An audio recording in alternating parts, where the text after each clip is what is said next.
থাকার জায়গা না, কেউ দুনিয়াতে থাকতে পারে নাই। এখন যেমন আছি আবার কিন্তু থাকতে পারবো না। তোমার আগে তোমার বাবা কোথায় গেল, তোমার দাদা কোথায় গেল, কোথায় গেল তোমার আত্মীয় স্বজন, কই গেল তারা? একদিন তারাও ছিল, এখন আজকে নাই। ক্ষমতার জন্য এত পারাপারি করিস না, চেহারার জন্য এত পারাপারি করিস না, কারণ দুনিয়া দেখতে না দেখতে শেষ হয়ে যায়, আবার আখিরাত যে শুরু হয়ে যাবে কোনদিন শেষ হবে না। এই জন্য বাবা কিসের ক্ষমতার পাগল হয়ে গেলা? তুমি কি বাদশা জুলকারনাইনের চাইতে কি বড় ক্ষমতাশীল হয়েছো নাকি? বাবারে, তামাম দুনিয়ার 4 জন মানুষ তামাম পৃথিবীর রাজত্ব করছিল, এর মধ্যে একজন হইল বাদশা জুলকারনাইন। বাবা দিলের কান দিয়ে আসো, পাগল হইস না, ক্ষমতার পাগল হইস না, আল্লাহর পাগল হও। আল্লাহু আকবার, আল্লাহর পাগল হয়ে যাও। বাদশা জুলকারনাইন ইন্তেকালের আগে সবাইরে বলে গেছেন, আমার ইন্তেকালের পর আমার জানাজার নামাজ পড়াইয়া, কাপনের কাপন পরাইয়া সরাসরি আমার জানাজার নামাজ পড়াইয়া কবরে নিস না, আমার জানাজার নামাজ পড়াইয়া খারুলার মধ্যে রাইখা 2টা হাত বাহির করিয়া এলাকাটা একটু ঘুরাইয়া ঘুরাইয়া তারপরে আমারে কবরে নিয়ে যাইবি। বাদশা জুলকারনাইনের যখন ইন্তেকাল হয়ে গেল, জানাজার নামাজ পড়াইয়া খাডুলার মধ্যে যখন এভাবে 2টা হাত বাহির করিয়া যখন এলাকা যখন শহর যখন ঘুরাইতেছে, যারা বুঝে না ওরা বলে, দেখ সারা জীবন বাদশা খাজনা এবং ট্যাক্স নিছে, মরার পরেও মনে হয়ে খাজনা চাই। আর যারা আলেম ওরা বলতেছে না, বাদশা জুলকারনাইন এইটা বুঝাইতে চায় নাই। বাদশা জুলকারনাইন 2টা হাত বাহির করিয়া তামাম পৃথিবীর মানুষদেরকে বুঝাইতেছেন, ও তামাম পৃথিবীর মানুষ,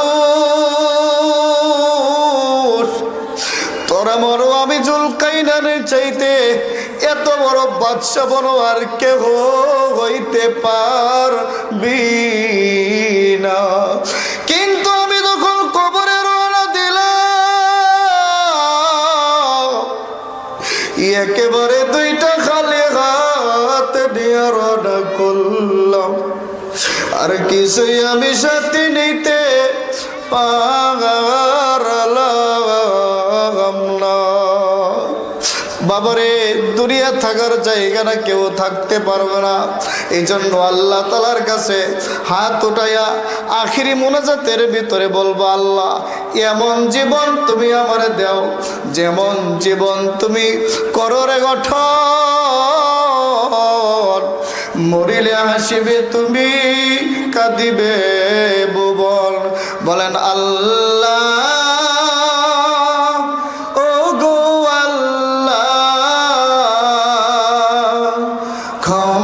করে দাও, মাফ করে দাও। বলুন আল্লাহ, ও গো আল্লাহ, ক্ষমা করে দাও। যতদিন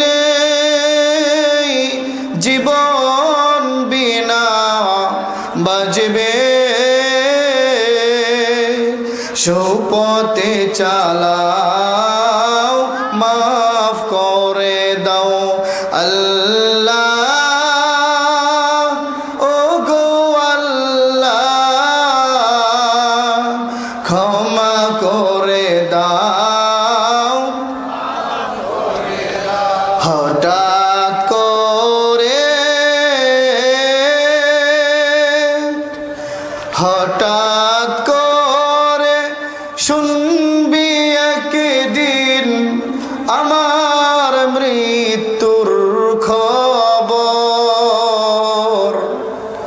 কেঁদে কেঁদে আসবে সবাই,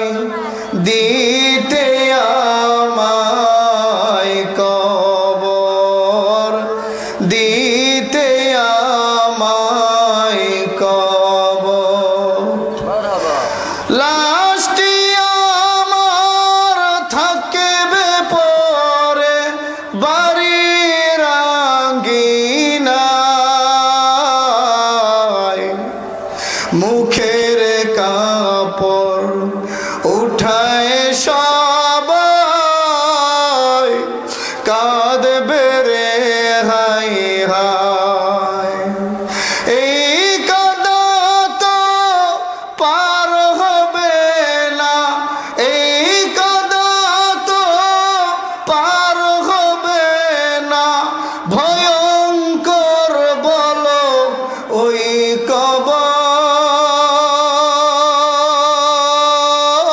কবর এই দুনিয়া পরীক্ষার হল রাখলি না রে তুই খবর কোটি টাকার বাড়ি গাড়ি লক্ষ টাকার গয়না শাড়ি কোটি টাকার বাড়ি গাড়ি লক্ষ টাকার গয়না শাড়ি সঙ্গে কিছুই নিলাম না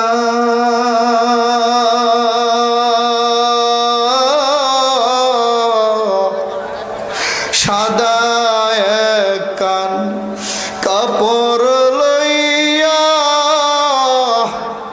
চলছি যে পথ অজানা আমার জন্য দোয়া করো শান্তি হয়ে যেন মোর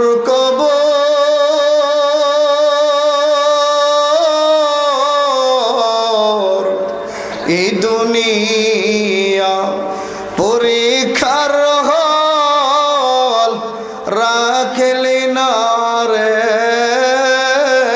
তুই খবর আল্লাহ পাক আপনাকে আমাকে কবরের সামানা লইয়া ক্ষমতার জন্য পারাপারি না দুনিয়া থাকার চাই না জায়গা না আল্লাহ পাকের পেয়ারা হইয়া নবী পাকের পেয়ারা হইয়া আল্লাহর পেয়ারা বান্দা হইয়া দুনিয়ার থেকে যাওয়ার তৌফিক দান করুন আরো জোরে বলেন আমিন ওয়াখির দাওয়ানা আলহামদুলিল্লাহি রাব্বিল আলামিন আসসালামু আলাইকুম ওয়া রাহমাতুল্লাহি ওয়া বারাকাতুহু।